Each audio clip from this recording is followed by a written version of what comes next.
Google, Microsoft, Facebook போன்ற பன்னாட்டு நிறுவனங்கள் நவீன கால கிழக்கிந்திய கம்பெனிகளாக மாறும் அபாயம் உள்ளதாக ஜோஹோ நிறுவனர் ஸ்ரீதர் வேம்பு எச்சரித்துள்ளார். அவர் கூறும்போது, மலிவான மூலப்பொருட்களை ஏற்றுமதி செய்துவிட்டு மதிப்பு கூட்டப்பட்ட தயாரிப்புகளை இறக்குமதி செய்வதுதான் கிழக்கிந்திய கம்பெனிகளின் வரலாறு.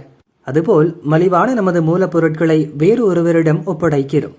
பிறகு அந்த பொருளின் மதிப்பு கூட்டல் நடைமுறைகள் அனைத்தும் வேறொரு இடத்தில், அதாவது வெளிநாட்டில் நடந்து அவற்றை நாம் இறக்குமதி செய்தால் அதுதான் காலனித்துவ பொருளாதாரத்தின் அடித்தளம். இதனை பின்பற்றிதான் கிழக்கிந்திய கம்பெனி இந்தியாவை முன்பு ஆதிக்கம் செய்தது. இதேபோல் கூகுள், மைக்ரோசாஃப்ட், அமேசான், ஃபேஸ்புக் ஆகிய நிறுவனங்கள் புதிய கிழக்கிந்திய நிறுவனங்களாக மாறும் அபாயம் இருக்கிறது. அதன் அபாயம் மற்றும் வரலாற்றை அறிந்து நாம் விழிப்புடன் இருக்க வேண்டும். அமெரிக்கா உள்ளிட்ட அயல்நாட்டு மோகத்தை விட்டொழித்து இந்தியர்கள் நம் நாட்டுக்கு திரும்ப வேண்டும். அமெரிக்க நிறுவனங்களின் உயர் பதவிகளில் ஒரு இந்தியர் தலைமை செயலதிகாரியாக இருப்பதை பார்த்து யாரும் ஏமாற வேண்டாம். சுயமரியாதையை விட்டுவிட வேண்டாம். அந்நாட்டில் சட்டங்கள், இறையாண்மை, அதிகார வரம்பு யாருடைய நடைமுறையில் உள்ளன என்பதை முக்கியம் என ஸ்ரீதர் வேம்பு கூறியுள்ளார்.